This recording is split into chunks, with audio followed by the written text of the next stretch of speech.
The attempted assassination of former US President Donald Trump at the weekend is the latest in a long line of assassinations and attempted assassinations of American presidents. Starting with Abraham Lincoln in 1865, 4 sitting presidents have been assassinated, most famously John F. Kennedy in 1963. Not to mention Ronald Reagan's close shave with death in 1981.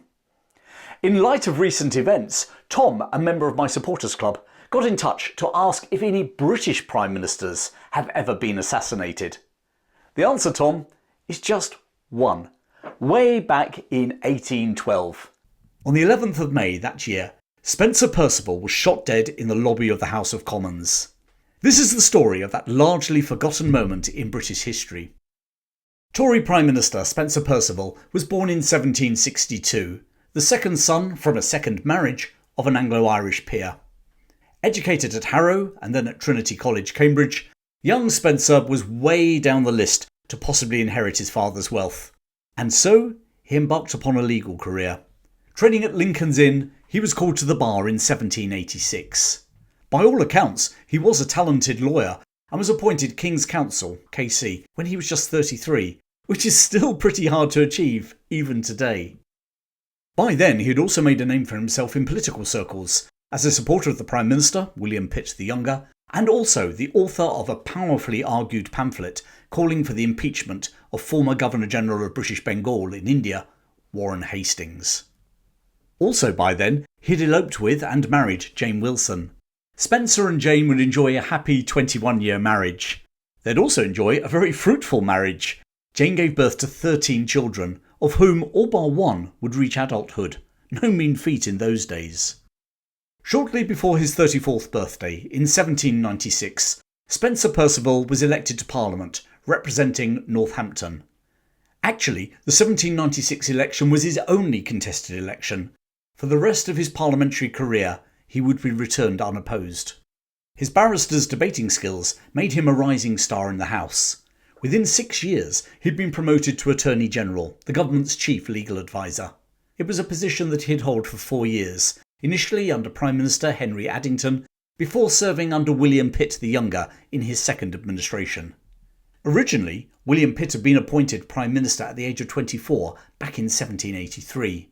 You might assume that Pitt the Younger relates to the fact that he was, and remains, Britain's youngest ever Prime Minister. Actually, it was to differentiate him from his father, also William Pitt, who'd also been Prime Minister. Pitt the Elder later became Lord Chatham.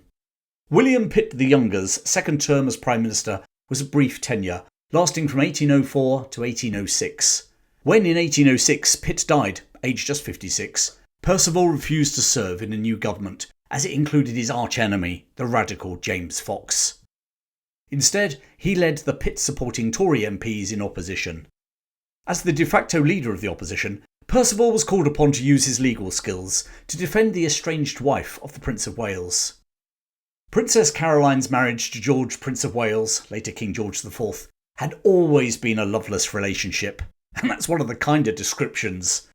The couple lived apart, and in 1806 Prince George accused the princess of conceiving an illegitimate child, in the hope of getting a divorce. Through his investigation and defence, Perceval successfully argued that the boy had merely been adopted by the princess, who seemed to find in children the love that was denied to her by her husband.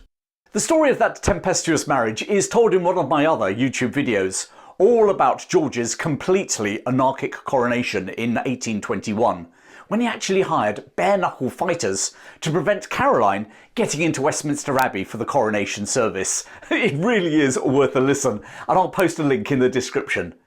Anyway, I'm running away into the future. Let's get back to Spencer Perceval.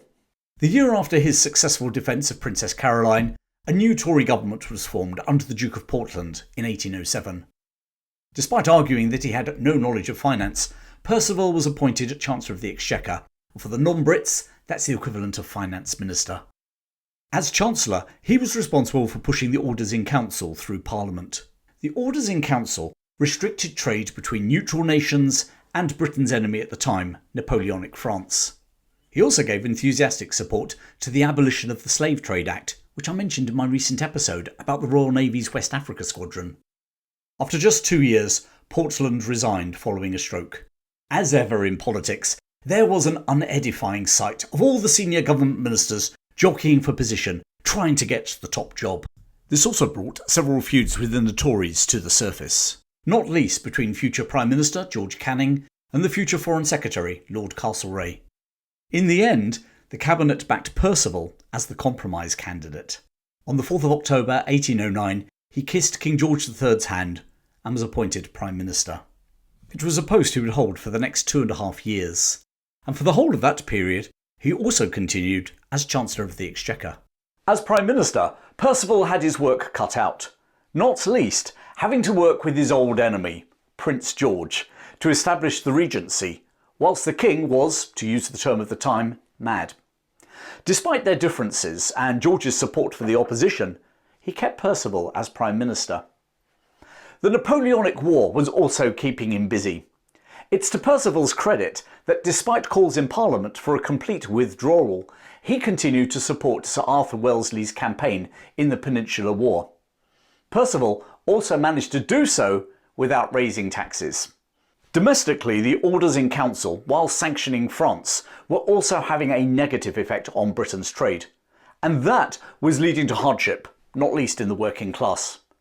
And lastly, those same orders in council, which he had helped steer through Parliament, had now brought Britain and the USA to the brink of war. Following riots in Manchester, Perceval agreed to a House of Commons inquiry into the operation of the orders. On the 11th of May 1812, he entered the lobby of the House of Commons on his way to the inquiry. As he made his way across the lobby, a man stepped forward, drew a pistol from the pocket inside his coat and fired at him. His name was John Bellingham. In his early 40s, Bellingham was a disgruntled merchant from Liverpool.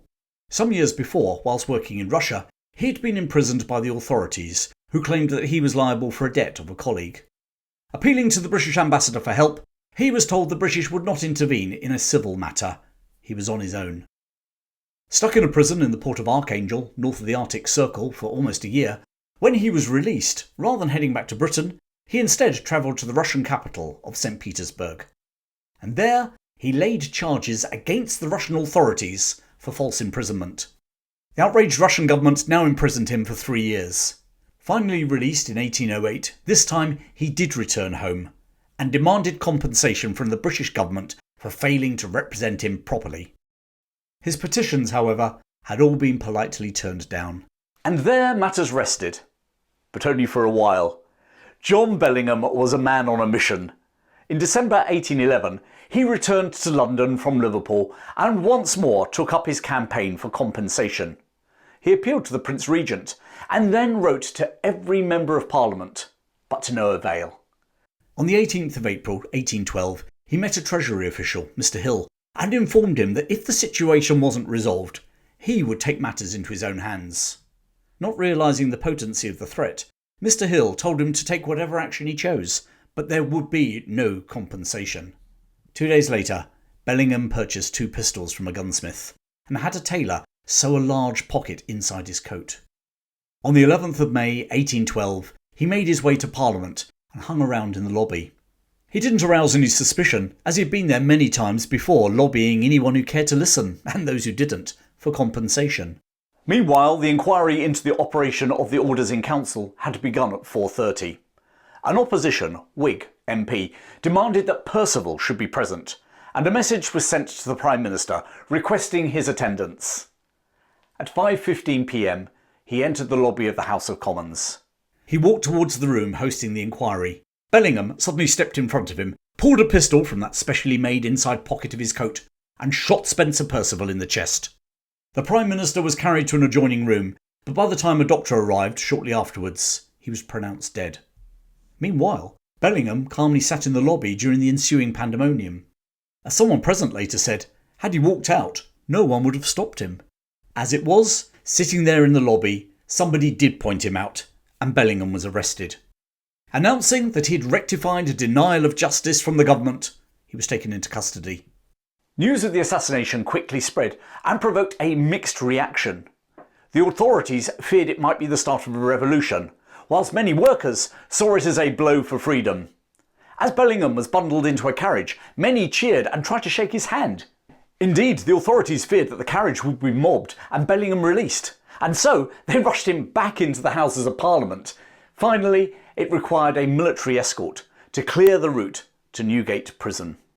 4 days later, he went on trial for his life at the Old Bailey. His serene nature and full expectation that he would be acquitted convinced some that Bellingham was insane. However, the judge ruled that the accused assassin was completely sane and therefore able to stand trial. Conducting his own defence, Bellingham thanked the judge for stating that he wasn't insane and then proceeded to lay out his case of, as he saw it, injustice. In a whistle-stop trial, later that day the jury took just 15 minutes to find him guilty. On the 18th of May, just 1 week after the assassination, John Bellingham was hanged outside Newgate Prison. A crowd in the thousands turned up, and troops were stationed to prevent any rescue attempt. Just before 8 AM, Bellingham came out of the prison and mounted the scaffold. There he was blindfolded, the noose placed around his neck and tightened, and then on the stroke of 8 o'clock, the trapdoor was released and he dropped to his death. Spencer Perceval was buried in a private service at St Luke's Church, Charlton, South East London. The pallbearers included the Home Secretary, the Lord High Chancellor of England, a previous Foreign Secretary, and his successor as Prime Minister, Lord Liverpool. On the 23rd of June, the Orders in Council were repealed, but by then, the USA had declared war on Great Britain, the War of 1812. Lord Liverpool would also be subjected to an assassination plot when radicals planned to murder the Prime Minister and his whole cabinet. It's known as the Cato Street Conspiracy. Now, would you like to hear the story of that Cato Street Conspiracy in the future? Type yes in the comments if you do. Perceval was survived by his wife Jane and 12 children, ranging from 3 to 20 years of age. He left an estate of not much more than £100, about £10,000 in today's money. Parliament made a grant to his children and voted to provide an annuity for Jane for the rest of her life. She was to remarry, but would be widowed again in the early 1820s. Jane died in 1844, aged 74, and was buried next to Perceval. Political assassinations are thankfully pretty rare in Britain. Since Spencer Perceval, only 8 other members of Parliament have been murdered, most recently David Amess in 2021. There have been several plots to assassinate Prime Ministers, including Lloyd George during the First World War and Theresa May in 2017. And of course the IRA famously tried to assassinate Margaret Thatcher during the Conservative Party conference at Brighton in 1984. The IRA also tried to fire a mortar at 10 Downing Street when John Major was chairing a cabinet meeting 7 years later. And there have been persistent rumours that some members of the security forces were hatching some sort of plan to oust Harold Wilson, although hard evidence is pretty scarce, especially after former spy Peter Wright backtracked on his claims in a TV interview in 1988. But to this day, Spencer Perceval remains the only British Prime Minister to have been assassinated. Let's hope it remains that way. If you enjoy my stories and would like to explore more forgotten tales from British history, then please join my supporters club, where, for the price of a coffee a week, you will get access to regular live shows and discussions. These give us an opportunity to look at niche topics that a lot of casual viewers aren't interested in, and neither is the famous YouTube algorithm. But if you are, check it out. There's a link in the description below. And why not have a laugh watching my bonkers video about George IV's coronation? Or alternatively, how about the Royal Navy's fight against slavery in the 19th century? There's a link appearing, well, about now. Plenty more videos coming your way soon, including Robert Clive of India, and actor Christopher Lee's World War II service. But until then, thanks for joining me today. Keep well, and I'll see you again very soon.